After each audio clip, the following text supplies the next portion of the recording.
Joy.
આજે ધર્મ સભા છે તે અમે ઝડપથી ચાલવાનું છે કે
ભૂરા એ ભૂરા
જ્યોતિષ લખનભાઈ સોલંકી આ તમામનું આપણે હાર્દિક સ્વાગત કરીએ છીએ. આજના કાર્યક્રમની અંદર આજે ઉપસ્થિત રહ્યા છીએ અને આજે હિન્દુ સંમેલન છે. આ હિન્દુ સંમેલન આપણે સફળ કરવા માટે આપ સૌ અહીંયા આવ્યા છે. તો આપણું તમામનું પણ અમે જન્મ લીધો છે. કયા કારણથી ભારતમાં જન્મ ભગવાને લીધેલો છે તો આ આપણે જાણવું જોઈએ. ઘણી વખત ઘણા આપણને દેશો કહે છે કે ભાઈ તમારા ભારતમાં જ કેમ આ બધા ભગવાનોએ જન્મ લે છે, બીજે કેમ નહીં? તો એનું એક કારણ છે. તમે કદાચ 1 કરોડનું મકાન બનાવો, 1 કરોડનું મકાન બનાવો, સરસ મજાના તમે ભગવાનનું મંદિર હોય છે. તો એવો જ આ ભૂમિ ઉપર, આ પૃથ્વી ઉપર ભારત એક એવો છે કે જ્યાં ભગવાન બેસે છે, વિરાજમાન થાય છે. તો આપણે ન્યાના રહેવાસી છીએ. તો એટલા માટે જ આપણા માટે આ ભૂમિ છીએ કે આ દેશની અંદર આપણે અલગ અલગ પ્રકારના ધર્મ, અલગ અલગ પ્રકારના સંપ્રદાયો શું કામે છે? તો આ અલગ અલગ સંપ્રદાયો છે, અલગ અલગ પ્રકારના જે આપણે જાણીએ છીએ એ બધા આપણને જોડી રાખવા માટેનું છે. તો દુનિયાનો એક બીજો એક એવો દેશ છે કે જ્યાં દરરોજ નેશનલ બોર્ડ આશ્ચર્ય થશે. તો આમ કેમ? તો ભગવાન રામ આખા વિશ્વની અંદર પ્રસરેલા છે, આખા વિશ્વમાં એની ખ્યાતિ વિસ્તરેલી છે. ભગવાન રામ વેદ શાસ્ત્ર પરંપરાગત પંડિત, ગુજરાતની અંદર પદવી મળેલી છે. તો હું હરકાન દાદાને વિનંતી કરું કે આપણને આશીષ વચન આપે. હરકાન દાદા.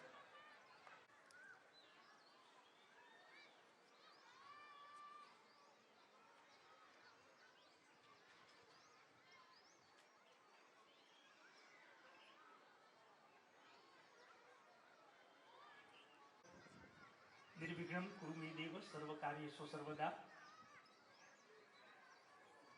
आदित्यस्य नमस्कारं ये कुर्वन्ति दिने दिने जन्मांतर सहस्रेषु दारिद्र्यं नोपजायते। सर्वमंगल मांगल्ये शिवे सर्वार्थ साधिके शरण्ये त्र्यंबके गौरी नारायणी नमोस्तुते। मृत्युंजय महादेव त्राहिमां शरणागतं जन्म मृत्यु जरा व्याधि पीड़ितं कर्म बंधनैः। मंगलम भगवान विष्णुर्मंगलम गरुड़ध्वज मंगलम पुंडरीकाक्षः मंगलायतनोहरि। गुरु ब्रह्मा गुरु विष्णु गुरुदेवो महेश्वरः गुरु साक्षात् परब्रह्म तस्मै श्री गुरुवे नमः।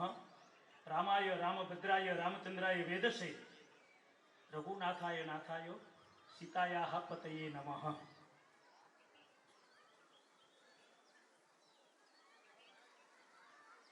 आजनी एवं ज्ञान सभा एवं प्रज्ञान सभा एवं दिव्य अवसरे मंचस्थ विराजमान पूज्यपाद अखंड मंगल स्वामी अपना विस्तार प्रदेशनी अंदर प्रवक्ता एवं सोलंकी भाई अहींया प्राथमिक शाळाना आचार्य आराधनाना पूर्णाहुतिना दिवसोए अहींया गीरगઢડાની અંદર आप सौ द्वारा भगवानना जन्मने વધાવવા માટેનું શોભાયાત્રાનું ઉત્સવનું અને એની સાથે આ ધર્મસભાનું જે આયોજન થયું છે એ ખરેખર ખૂબ અભિનંદનીય છે, સૌના માટે પ્રેરણાદાયી છે અને માનવ જીવન માટે ઉપકારક છે। સર્વેષાં સ્વસ્તિર્ભવતુ सर्वेषां शांतिर्भवतु सर्वेषां पूर्णभवतु सर्वेषां मंगलम भवतु। अपना सनातन पंथ थाय, अपना सनातन धर्मनी अंदर सौना माटे कल्याणनी अने मंगलनी भावनाओं प्रदर्शित करवामां आवी छे। सर्वभूत हिते रताः वसुदेव कुटुंबकम धर्म के पंच प्राण है, एमानो एक प्राण छे संस्कार। વધારે સમય નહીં લઉં। ગર્ભદાનથી અંત્યેષ્ટિ સુધીના 45 સંસ્કારોનું વિવરણ આપણા શાસ્ત્રની અંદર છે। અનેક ઋષિઓના મતે જુદી જુદી સંખ્યા છે, 16 સંસ્કાર। અને એમાંથી પહેલો સંસ્કાર છે ગર્ભદાન। અને જ્યારે જીવાત્માનું નિર્વાણ થાય છે ત્યારે અંત્યેષ્ટિ સંસ્કાર છેલ્લો છે। તો સંસ્કારથી જ માણસ માનવ બની શકે છે। આનામ ધર્મો હિ તેષામ વિધિકો વિશેષો ધર્મેન હીના પશુભિ સમાનામ। આહાર, પશુઓ આહાર, ગાયને ખડ આહાર જોઈએ છે, બકરીને આહાર જોઈએ છે, ઉંદરને આહાર જોઈએ છે, બિલાડીને આહાર જોઈએ છે, કૂતરાને આહાર જોઈએ છે, વાઘને, સાવજને, જંગલી પશુઓને, હાથીને, અને બધા સૂઈ જાય છે। ચોકી કરતો કૂતરો પણ રાત્રિના 2-4 કલાક સૂઈ જાય છે। આહાર, નિંદ્રા, ભય, બધાને ભય છે।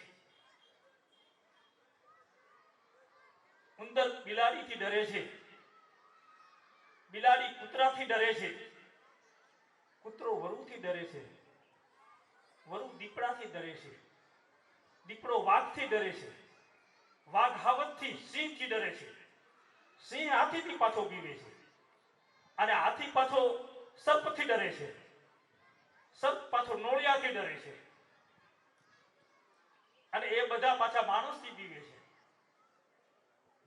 માણસ સર્કસની અંદર જેમ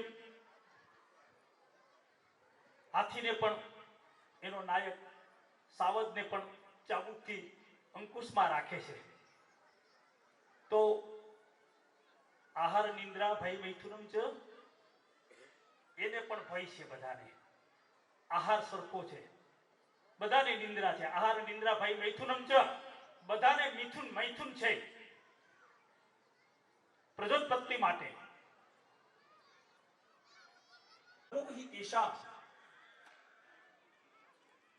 પશુઓ પાસે ધર્મ નથી, માણસ પાસે ધર્મ છે। ધર્મો રક્ષતી રક્ષિતઃ, ધર્મ જ તમારું રક્ષણ કરે છે, ધર્મ જ તમને માર્ગદર્શન આપે છે। ધર્મની ઘણી બધી વ્યાખ્યાઓ આપવામાં આવી છે। શાસ્ત્રવિધ સ્મૃત, ધર્મના 8 માર્ગો છે। યજ્ઞ કરવો, સ્વાધ્યાય કરવો, આ એક માર્ગ છે આપણો અહીંયાનો અત્યારે।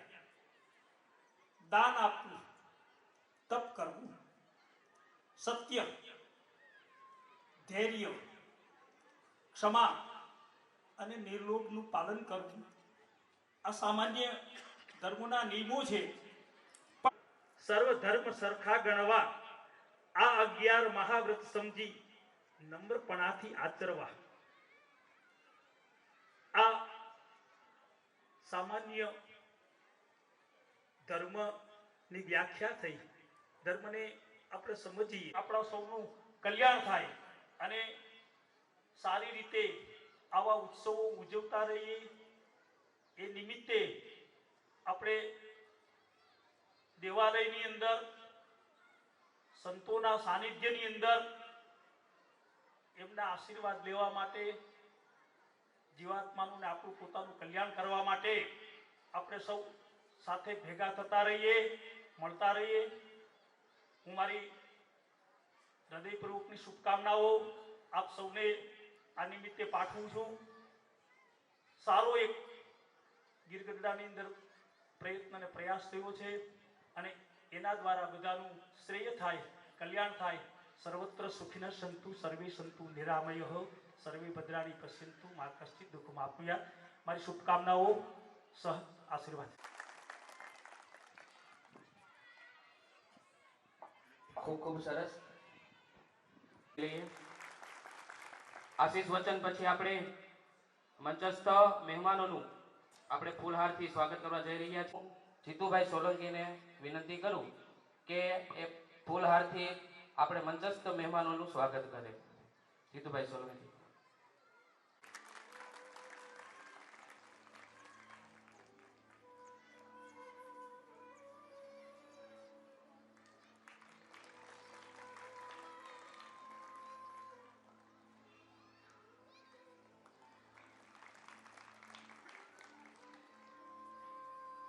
તાળીઓથી આપણે એમને વધાવીએ. આપણે જાણીએ છીએ આપણી પાસે સમય ખૂબ ઓછો. સહજાનંદ ગુણ તમારા ગાવવા બુદ્ધિ આપજો સુખ કંદ. શ્રી સ્વામિનારાયણ ભગવાનની જય. શ્રી અક્ષર પુરુષોત્તમ મહારાજની જય. સિયાવર રામચંદ્ર ભગવાનની જય.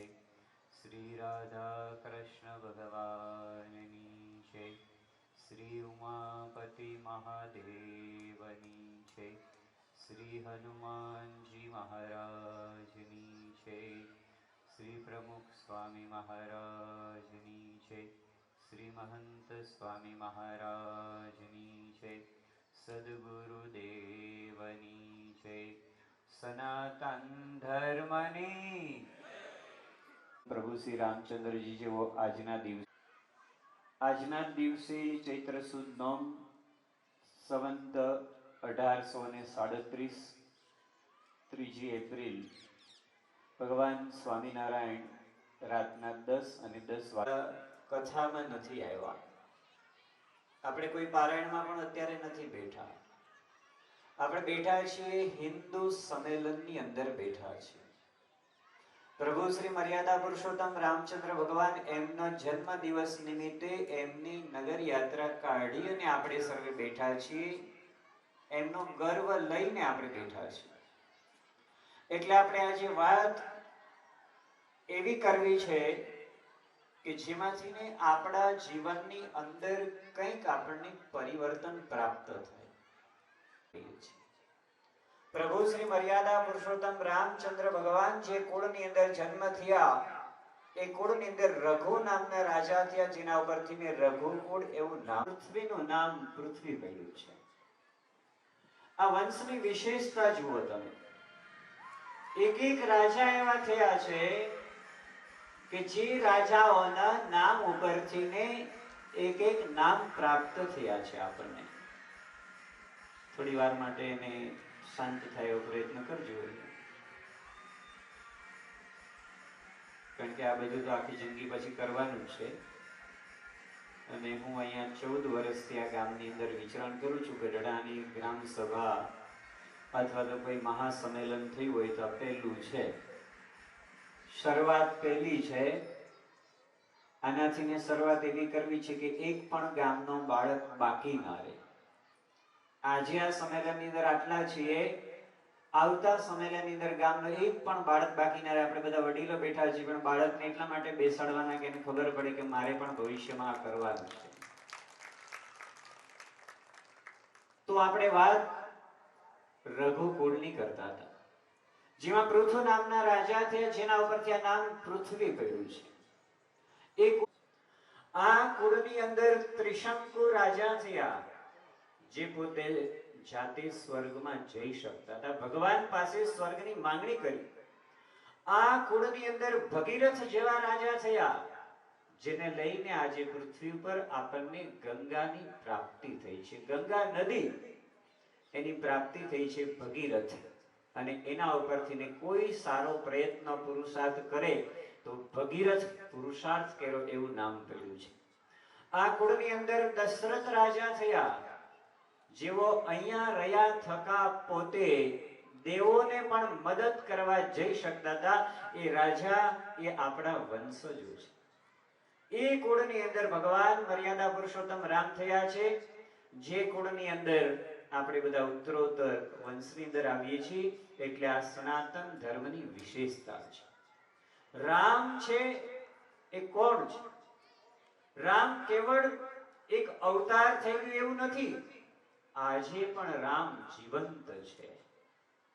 આજે પણ રામ જીવંત છે. આપણા ચરિત્રો દ્વારા, આપણા વર્તન દ્વારા, આપણા જીવન દ્વારા આજે ભારતની અંદર અનેક મહાપુરુષ એવા થયા છે જેઓ પોતે રામને આદર્શ રાખી અને જીવન જીવી ગયા છે અને હાલમાં પણ જીવે છે. એટલા માટે આજે કેવળ ભારતની અંદર નહીં પણ અનેક દેશોની અંદર પ્રભુ શ્રી મર્યાદા પુરુષોત્તમ રામચંદ્ર ભગવાનના ચરિત્રો એને આદર્શ રાખી અને એ દેશોની અંદર ઘડતર થાય છે. આજે તમે થાઈલેન્ડની અંદર જાઓ તો આજે પણ ત્યાં જે રાજા આવે એનું નામ રાજા રામા 11, રામા 10, રામા 12. તો રામના નામ ઉપરથી રાજાના નામ પડાય છે. તો આ ભારત વર્ષની સમગ્ર વિશ્વની અંદર પ્રભુ શ્રી મર્યાદા પુરુષોત્તમ રામચંદ્ર ભગવાનની એક છબી દરેકના હૃદય ઉપર અંકાયેલી છે. એટલે એમનું જીવન છે એ આદર્શ છે.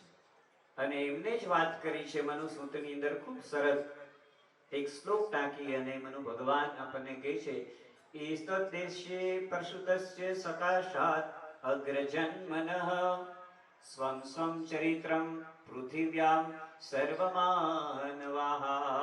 આ દેશની અંદર જન્મનારો દરેક વ્યક્તિ એતત દેશસ પ્રસુતસ્ય સકાશાત અગ્રજન્મનઃ. આ દેશની અંદર જન્મનારો વ્યક્તિ કેવો હશે? સકાશાત અગ્રજન્મનઃ સ્વં સ્વં ચરિત્રમ પૃથિવ્યામ સર્વમાનવાહ. આ દેશની અંદર જન્મેલા વ્યક્તિમાંથી દરેક વિશ્વના વ્યક્તિઓએ પોતાનું ચરિત્ર ઘડવાની પ્રેરણા એ ભારતના વ્યક્તિઓ પાસેથી લેવી પડશે. એવી વાત મનુ ભગવાન આપણને આ શ્લોકની અંદર સમજાવે છે. અને આજે આપણે જોઈએ છીએ એક વ્યક્તિ જેને રામચંદ્ર ભગવાનને જીવનની અંદર ઉતાર્યા, આજે સમગ્ર વિશ્વ એને હાથ જોડતું થઈ ગયું છે. કેવળ નમસ્કારની ભાવના આપણે હાથ જોડીએ છીએ એવું નથી. નમસ્કાર આપણી પ્રણાલી છે અને એ નમસ્કાર નવોમાંથી સમગ્ર વિશ્વના પ્રેસિડેન્ટો આજે એને હાથ જોડતા થઈ ગયા છે. પહેલા હાથ મિલાવતા હતા, આજે હાથ જોડતા થઈ ગયા છે. ખાલી એક વ્યક્તિએ રામચંદ્ર ભગવાનનું ચરિત્ર જીવનમાં ઉતાર્યું અને જો એ 100 કરોડ વ્યક્તિ જીવન ચરિત્ર હૃદયની અંદર અને જીવનમાં ઉતારે તો ભારત દેશ ક્યાં પહોંચી શકે? તો એ કુળની અંદર આપણો બધાનો જન્મ છે. એટલે આપણું ચરિત્ર એટલે કે આપણું જીવન આજે રામનવમીના દિવસે એવું બનાવવાનું છે કે લોકો પરદેશમાં આપણા ઉપરથી પ્રેરણા રહે કે મારે આવું જીવન બનાવવાનું છે. એટલે એક એ મુદ્દો કે આપણે આ દેશની અંદર પ્રગટ થયા છીએ, જન્મ થયો છે, તો અનેકતામાં વિવિધતા, અનેક જ્ઞાતિઓમાંથી આપણે બધા ભેગા થયા છીએ પણ એક જ છીએ. સનાતન ધર્મ, હિન્દુ ધર્મના એક જ છીએ. આ મુદ્દો આવે એટલે ફરી હું સાહેબનો શબ્દ સુધારું. પૂજ્ય રાઠોડ સાહેબ, પરમ ભગવતી રાઠોડ સાહેબે શબ્દ વાપરો કે જેવો હિન્દુત્વ માટે ગમે ત્યારે કામ હોય તો અમે મદદરૂપ થઈએ છીએ. બરાબર છે, વાક્યનો સાચું પણ સુધારો એટલો કરીશ, કેવળ હિન્દુત્વ માટેની બીએપી સંસ્થા સમગ્ર માનવ જાત માટે કાર્યરત છે. એ આપ બધા સાક્ષી છો. અને પ્રાયોરિટી હિન્દુ, સમગ્ર માનવ જાત એઝ એ પ્રાયોરિટી હિન્દુત્વ. તો અહીંયા આગળ ત્રીજો મુદ્દો આપણે સમજીએ છીએ કે એકમ સદ્વિપ્રા બહુધા વદંતી. ભેગું થવું પડશે, ભેગું થવું પડશે. આજે તમે ભેગા નહીં થાવ તો કાલ સવારે ભેગા થઈ શકશો એવા રહેશો જ નહીં. એટલે ભેગું થવું જ પડશે. અને ભાગવતની અંદર લખ્યું છે કલિયુગે સંઘે શક્તિ. સંઘની અંદર શક્તિ છે. કોઈ પણ ને માનતા હોય, કોઈ પણ જગ્યાએ શ્રદ્ધા હોય, કોઈ પણ કાસ્ટના હોય, ભૂલી જાઓ બધું. સનાતનના નામે એક જ છત્ર નીચે બધાએ ભેગું થવું પડશે. અને એકતાની તાકાત શું હોય છે એની વાત પણ કરી છે. એની વાત પણ એ કરી કે જો ભેગા રહેશું તો જ આપણે સ્થિર રહેશું ને તો જ આપણે ટકી શકશું. યુનાઇટેડ વી સ્ટેન્ડ. જો ભેગા થઈશું તો આપણે સ્થિરતાથી ઊભા રહીશું. ડિવાઇડેડ વી ફોલ. જો જુદા પડ્યા તો ક્યાં ને ક્યાં તૂટી જશો. એટલે ઘણી બધી વખત ઘણા લોકો મનન આપે છે, બધા વાત કરે છે, સારું છે, લખવું જોઈએ, એમાં કઈ વાંધો નથી. રોડ ઉપર અમે પણ નીકળીએ ત્યારે અને એ પોતે જઈ શકે એમ હતા. એક જ તીર દ્વારા રાવણનો વિનાશ કરી શકે એમ હતા. પણ બધા વાનરાઓને ભેગા કર્યા અને વાનરાઓ દ્વારા એમને સેતુ બંધાયો. એ બતાવે છે શું આપણને કે તમે ભલે ગમે તેટલા સમર્થ હો પણ બધાનો સાથ સહકાર લેવો જ પડશે, અને સાથ સહકાર લઈએ એટલે એકતા ઊભી થાય છે, અને એ એકતાની સામે રાવણ જેવો રાવણ પણ ટકી ના શકે તો બીજાની તો શું વાત છે. એટલે એમના ચરિત્ર દ્વારા આપણને બતાવે છે કે આપણે એક થવું જ પડશે. એક અને નેક બે વસ્તુ આપણે કરવી જ પડશે. તો આજના હિન્દુ સંમેલનની અંદર આજના દિવસે આપણે જાજો સમય ન લેતા એકતાની તાકાત આપણે બધાએ જોઈ છે. હું ફક્ત 2 જ મિનિટની અંદર આપને આ બીએપીએસ સંસ્થાની ટૂંકી વાત કરવા, બધા ઘણા સમયથી પરિચિત છો, પણ હું 2 જ મિનિટની અંદર આપને બતાવું. અમે બીએપીએસ સંસ્થાની અંદર સમગ્ર સંસ્થા મળી અને અત્યારે 1237 સંતો છીએ. 1237 સંતો છે. એમાંથી ને 400 સંતો સારંગપુરની અંદર અભ્યાસમાં છે, જેને કોઈ પ્રકારનો વહીવટ કરવાનો નથી. બીજા બધા સંતો પોતપોતાના મંદિરમાં પોતપોતાના કાર્યની અંદર સેવાની અંદર જોડાયેલા છે. પણ બીએપીએસ સંસ્થાના હરિભક્તો ગણી અને સમગ્ર વિશ્વની આપણે અહીંયા આગળ મારી વાણીને વિરામ આપું છું. આપણે આ 3 મુદ્દાઓ પર વિશેષ આગળ વધી શકીએ એવું દરેકને બળ આપે, અને ફરી જ્યારે હિન્દુ સંમેલન થાય ત્યારે આ મેદાન પણ ટૂંકું પડે અને મોટા મેદાનનો વિચાર કરી શકે એવો દરેક વ્યક્તિ અહીંયા આગળ કાર્ય કરશે એમ સમજીને આપણે બધા કાર્ય કરી શકીએ. ભગવાન સ્વામિનારાયણ. ગુરુ મહંત સાહેબ મહારાજના ચરણોની અંદર પ્રાર્થના. શ્રી સ્વામિનારાયણ ભગવાન. સ્વામીજીને એકતાની આપણે ખૂબ સરસ વાત કરી. હિન્દુ એક હશે તો કોઈની તાકાત નથી આપણે હરાવી શકે. આપણે હવે વાત કરીએ રાષ્ટ્ર પ્રથમની. આ રાષ્ટ્ર હશે તો આપણે હશે. આપણે જોઈએ છીએ હજારો મંદિરો આપણે ભારત દેશમાં છે. એક વખત પાકિસ્તાનમાં પણ આપણા મંદિરો હતા, પણ એ ભૂમિનો કટકો જો નીકળી ગયો તો ત્યાં આખું ધર્મ ન રહ્યું, મંદિરો પણ ન રહ્યું. તો રાષ્ટ્ર પ્રથમ ખૂબ મહત્વનું છે. શાસ્ત્રની અંદર કહેવામાં આવ્યું છે કે આપણે કોઈ ઘરની અંદર કોઈ મુસીબત આવે એટલે વડીલા પોતાનું બલિદાન આપે છે. ગામની અંદર કોઈ મુસીબત આવે તો ઘરને સાઈડમાં મૂકી દેવું પડે છે. એવી રીતના જિલ્લામાં કોઈ મુસીબત આવે તો આપણે ગામને સાઈડમાં મૂકી દેવું પડે છે. તો એવી રીતના જ્યારે રાષ્ટ્રમાં કોઈ મુસીબત આવે તો આપણે આપણું બલિદાન આપીને રાષ્ટ્રને બચાવવું જોઈએ. તો આવી જ કંઈક વાત લઈ આપણે પ્રાંતમાંથી ગ્રામ વિકાસ સહસંયોજક તરીકે ઉપસ્થિત છે આપણે આરએસએસ માંથી. તો આપણે એમને વિનંતી કરીએ કે આપણે એમના જે પંચતત્વ વિશે આપણે વાત કરે અને આપણે જીવન પદ્ધતિ સમજાવે. અખંડ મંગલ સ્વામી, આદરણીય હરકાંત દાદા, ગઢડામાંથી પધારેલા સર્વ ગ્રામજનો તથા ગઢડાની પાવન ભૂમિને મારા સત્સદ વંદન. હું અહીં જોઈ રહ્યો છું, હું નિરીક્ષણ કરતો હતો. થઈ જાજો, જાનકી તો એટલે બેઠા છે, માં છે. માં ક્યાં છે?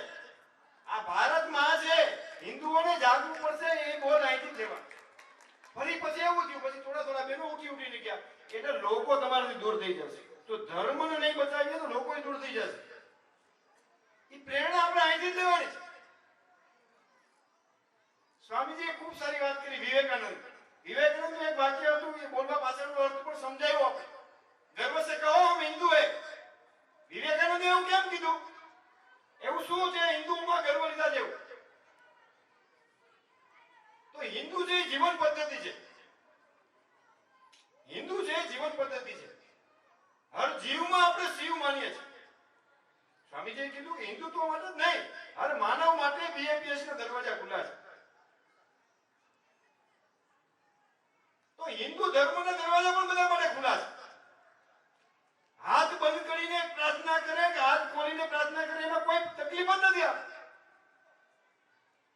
પણ આ ધરતીને માં કે એ કહેવા જોઈએ, આ ધરતીને વંદન કહેવા જોઈએ.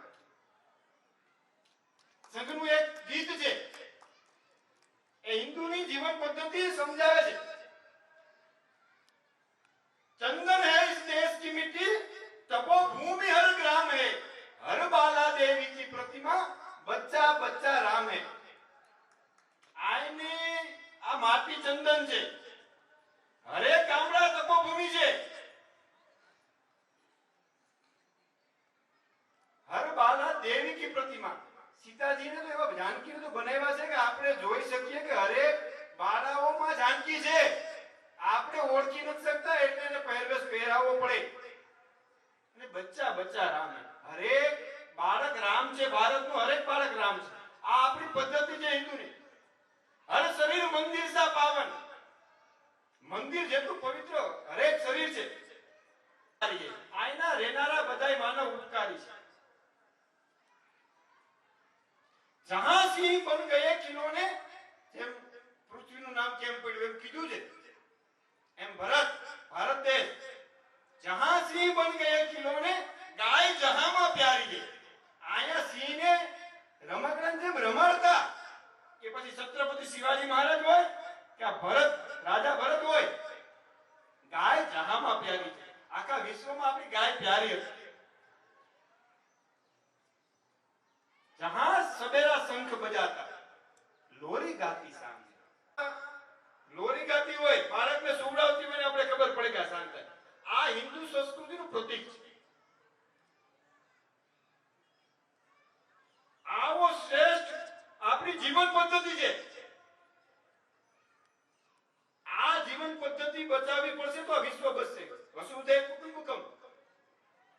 વિશ્વ ત્યારે જ બચશે કે બધામાં આપણે તો જીવ માનીએ છીએ. બાકી બધાનું ડેફિનેશન નક્કી છે કે આવું હોય તો જ આમાં ભગવાન હોય. આપણે હિન્દુ ધર્મમાં એવું કહ્યું નથી. પ્રહલાદજી આમાં ઈશ્વરને જોયા હતા. એટલે આવી મોટી વ્યાખ્યાનો હિન્દુ ધર્મ છે. અને આના આક્રમણો પણ એટલા થયા. કારણ કે સારી વસ્તુ ઉપર આક્રમણ થાય, સોનાની વસ્તુ બધી ચોરાય, લોખંડ કોઈ ચોરાય નહીં. એટલે સંસ્કૃતિ ઉપર આક્રમણો એટલા છે. એને બચાવવા માટે ક્યાંય ને ક્યાંય વીર પુરુષોએ જન્મ પણ લીધો છે. એ પૃથ્વીરાજ ચૌહાણથી લઈને સ્વતંત્ર વીર સાવરકર સુધીના હોય. સમય ટૂંકો છે, હું ટૂંકમાં જ બધું બતાવીશ. એ પછી સંભાજી રાજે ભોસલે હોય, આ બેઠા તો ખાલી ચડી જાય, સમય નથી રહેતો આપણી પાસે. હિન્દુ ધર્મ ટકી રહે. સંભાજી રાજે ભોસલેને એક જ વસ્તુ કહેવામાં આવતી, દરરોજ એક અંક આપતા. આપણે છાવા પિક્ચર જોયું હશે. એક દિવસ એક આંખ પડે, બીજે દિવસે બીજી આંખ, એક દિવસ એક કાન કાપવામાં આવે. એક જ વસ્તુ પૂછવામાં આવતું, ધર્મ છોડી દે. ધર્મ એટલે મેં છોડ્યો કે એને ધ્યાનમાં આવે કે મારા પછીની સંતતિ ને ખબર પડે કે આપણો ધર્મ કેટલો મહત્વનો છે. એકવાર ખાલી ચડ્યો તો નથી બેસી શકતા ધર્મ માટે. હિન્દુ સંમેલન છે, મોડું થાય ઉઠીને ભાગી જવાય. આપણે બેસવું પડશે. સમયની માંગ છે. ગુરુ ગોવિંદસિંહના 4 પુત્રો દિવાલમાં ચડી દીધા હતા. શું પૂછવામાં આવતું હતું? ધર્મ છોડી દે. ધર્મ નહીં છોડી. ફતેહસિંહ જો રાવણ થાજો, ધર્મ સુખ સબ ત્યાગો. આ ધર્મની રક્ષા માટે.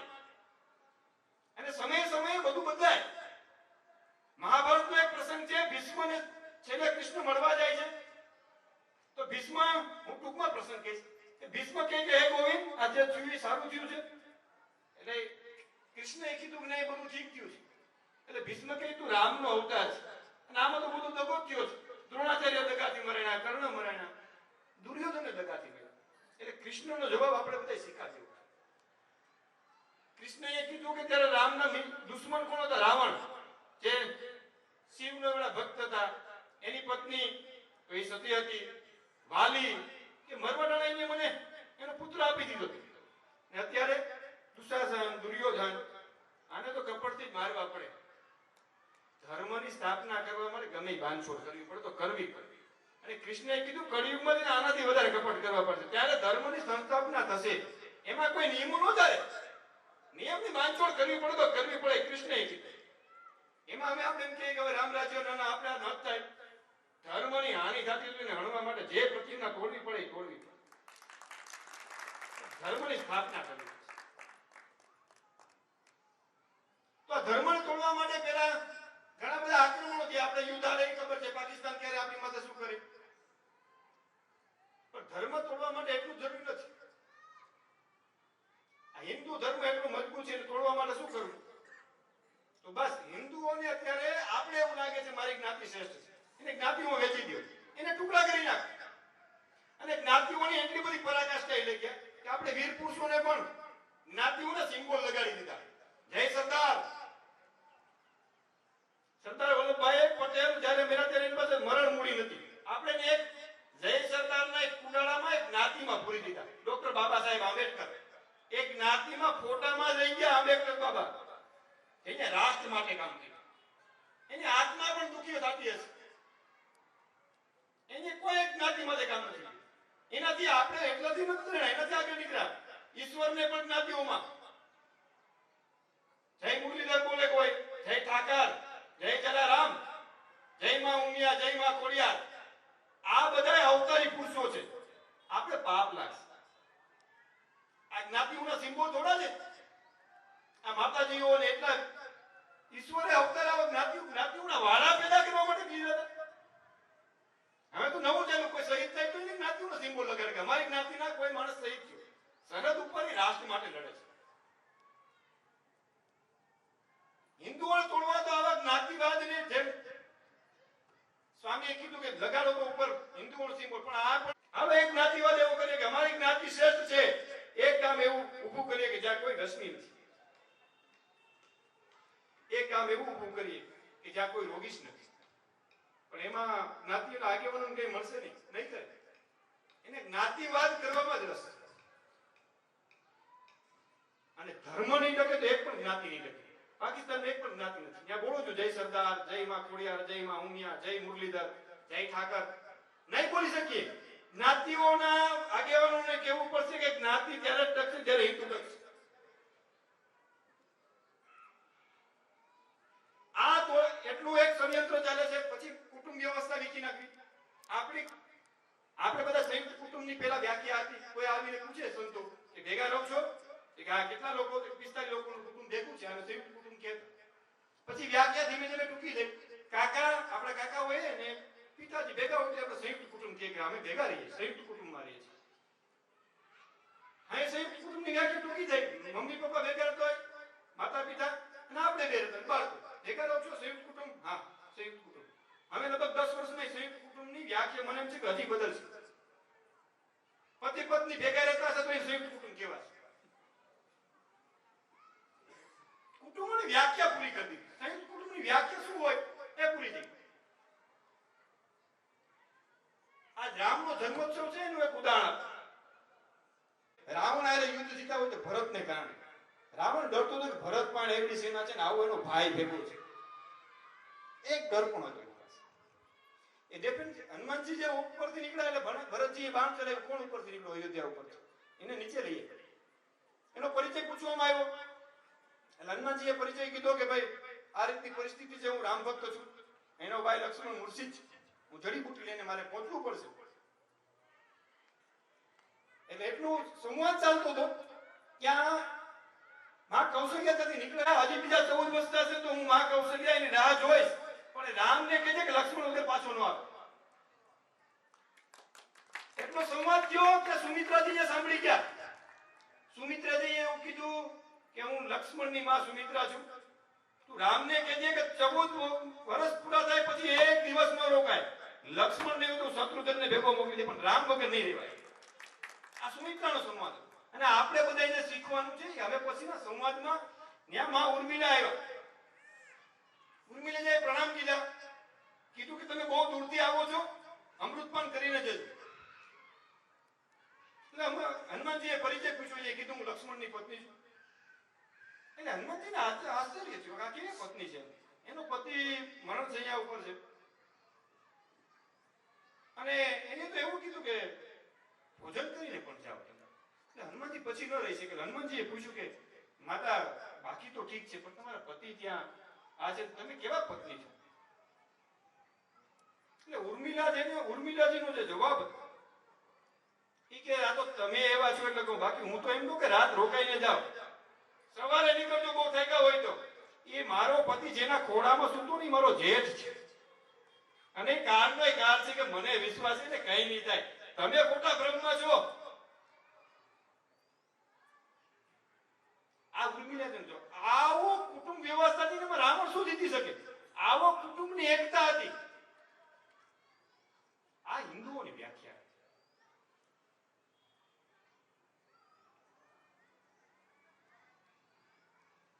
માણસને મારવો હોય. આજ પર્યાવરણની સ્થિતિ પણ એવી છે. કારણ કે વ્યવસ્થામાં અહીંયા જ પાણીની બોટલ છે, ગ્લાસ રાખી શકીએ. આપણે સરળતાથી શું મળે ને એ કરીએ છીએ. તો હું વધારે એમાં નહીં જાય, પણ ખાલી પેડ લગાવો, પાણી બચાવો અને પ્લાસ્ટિક બચાવો. આ 3 સૂત્રો ઉપર કામ કરવું એ પણ રાષ્ટ્રભક્તિ છે. એ હિન્દુ ધર્મને બચાવવાનું જ કામ છે. એના પછીનું કામ છે સ્વનો ભાવ, ભાષા, ભૂષા, ભોજન, ભ્રમણ, એ બધું સ્વ એટલે દેશમાં હોવું જોઈએ. એના પછી 5મી વસ્તુ છે નાગરિક શિષ્ટાચાર. કેને કહેવાય? આપણે ફરજો ને હક બે આવે. આગળ અહીંથી કયો એટલે બધા કહે કે ભાઈ અહીંયા ખાડા પડે, ભ્રષ્ટાચાર થાય, સરકાર કઈ નથી કરતી, ઓલા કઈ નથી કરતા. એ આપણો હક છે. હક માંગવામાં બધા હોશિયાર. ફરજ શું છે તમારી? તો એ ભૂલી ગયા. અમારા સમાજમાં પાઠ આવતો હક અને ફરજો. તો નાગરિક શિષ્ટાચારમાં આપણે ક્યાં ભૂલ પડ્યા? તો આપણું પાર્કિંગ જોઈ લેજો ને બસ સ્ટેન્ડ જોઈ લેજો. નાગરિક શિષ્ટાચાર ગઢડામાં હું તો નથી આવતો, ગઢડાની જ લોકો છે. સાર્વજનિક ટોયલેટ બાથરૂમ જોઈ લેજો ને આપણા ટોયલેટ બાથરૂમ જોઈ લેજો. બસની સીટ જોઈ લેજો ને આપણી ગાડીની સીટ જોઈ લેજો. એ સુધરશે નહીં રાષ્ટ્રવાદ. આપણે એમ થાય કે આ બધું કરવાથી ખરેખર આ રાજ પરમ વૈભવના શિખર પર પહોંચે 100% પહોંચે. પણ એની માટે સમર્પિત ભાવ જોઈએ. સમર્પિત ભાવ હોય તો 100% પહોંચે. અને અનામવાદિતા, મારું નામ થાય, હું મોટો બનું એટલા માટે નહીં. જ્યારે મહાભારતનું યુદ્ધ આવતું હતું ત્યારે કૃષ્ણ યુધિષ્ઠિરની બાજુમાં આવીને કીધું કે બોલી જા, અશ્વત્થામા અણાયો નરોવા ગુંજરવા. એ ધીરે ધીરે બોલજે. એટલે યુધિષ્ઠિરે મિનિટની વિચાર કર્યા વગર બોલી ગયા અશ્વત્થામા અણાયો નરોવા ગુંજરવા. આ જીવન એ સત્ય બોલ્યા હતા. ધર્મ માટે ખોટું બોલવું પડતું બોલી ગયા. એ જ સમયે કર્ણ પાસે સૂર્યદેવ આવ્યા, કીધું કે કાલ ઇન્દ્ર આવશે, વેશ બદલીને કવચ કુંડળ માગી જશે, ન દે તો બાકી યુદ્ધ હારી જાય. એનીએ કીધું ના, હું દાનવીર છું, યુદ્ધ હારવું પડે હું મારું વચન નો. એને પોતાની જિંદગી કર્ણાઈ યુધિષ્ઠિરે કીધું. પછી આપણે બધા ધ્યાનમાં છે. પછી થોડો સમય નર્કમાં જવું પડ્યું, રથ નીચે એક જ બધા ધ્યાનમાં છે. તો અનામવાદિતા મારા માટે નહીં, રાષ્ટ્ર માટે મારે મારી બાંધછોડ કરવી પડે, નિયમો તો પણ કરીશ. અને એ પણ સમર્પિત ભાવથી થવું જોઈએ. જ્યારે દ્રૌપદીના વસ્ત્રાહરણ હતું, દ્રૌપદીજીને અભિમાન હતું કે મારા 5 પતિઓ છે. જ્યારે એને લઈ ગયા સભામાં તો પતિઓ બધા 5 પતિઓ આવું જોયું. એ બચાવી ન શક્યા. પછી દાદા ભીષ્મને કીધું, છેલ્લે રાજા ધૃતરાષ્ટ્રને કીધું. છેલ્લે દુશાસન એની સાડી પકડે ત્યારે દ્રૌપદીને એમ થયું કે અમારે સ્વયં બચાવ કરવો પડશે. તો એ સાડીનો ડૂચો એના મોઢામાં નાખી ગયા. દુશાસને જેવું આમ કરી સાડી ખેંચી તો મોઢામાંથી સાડી સરકી ગઈ. અને એક જ વસ્તુ પેલા હે કૃષ્ણ જેવો નાદ થયો.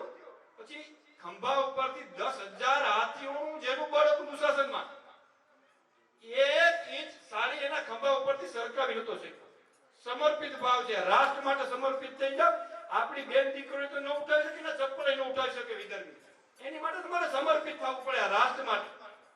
મારે સમય છે ત્યારે હું રાષ્ટ્ર માટે કામ કરું ને રાષ્ટ્રની જરૂર છે એમ હું કામ કરીશ. આ રાષ્ટ્ર માટે હું સમર્પિત ભાવથી કામ કરીશ. આવા સમર્પિત ભાવથી જો આપણે કામ કરશું તો ચોક્કસ આ દેશને, આ રાષ્ટ્રને પરમ વૈભવના શિખર પર પહોંચાડતા કોઈ નહીં રોકી શકે. આવા સંતો એની જિંદગી કપાવી દીધી આ રાષ્ટ્ર માટે. કીધું કે 12 વર્ષથી હું આમાં સતત ભ્રમણ કરું છું. આ શરૂઆત થઈ છે એની ખુશી છે. તો કમસે કમ આ રાષ્ટ્ર માટે મારી શું જવાબદારી છે? આ રાષ્ટ્ર માટે હું શું કરી શકું? આ ગઢડા છે મારું રાષ્ટ્ર છે. અહીંથી આપણે શરૂઆત કરી. તો આ ભગવાન શ્રી રામનો જન્મોત્સવ નિમિત્તે આજના આ પવિત્ર દિવસે આપણે બધા ભેગા થયા. એ લેખે લાગશે. આપણે કેમ કે લેખે લાગે, એ 100% લેખે લાગશે. બસ એટલું જ કહી, माँ हम दिन चार रहे ना रहे, तेरा वैभव अमर रहना चाहिए. भारत माता की जय.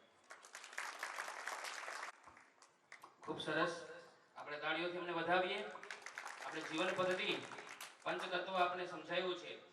આપણે આપણે કાર્યક્રમને પૂરો કરીએ એ પહેલા એક વાત એવી છે, આપણે આપણા છોકરાઓને બાળકને કદાચ કલેક્ટર બનાવીએ, આપણે મેન્ટાલિટી એવી થઈ ગઈ કે આપણે અહીંયા એક બાળક હોવું જોઈએ, એ વિચારવું પડશે. તો આ ટૂંકમાં જ મેં તમને ઘણું બધું કીધું. આપણે આજે કાર્યક્રમ હિન્દુ સંમેલન થયું છે.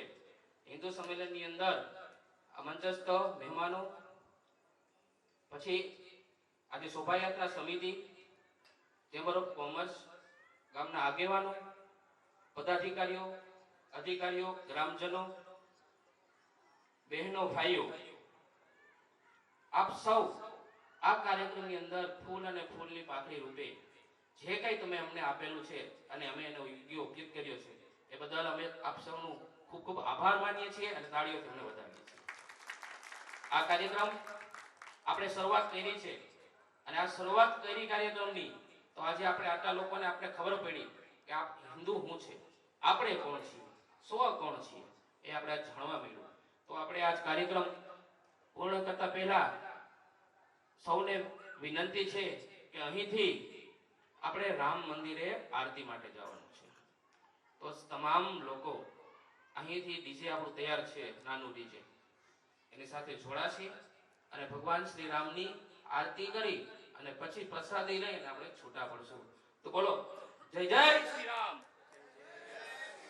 જય જય શ્રી રામ, ભારત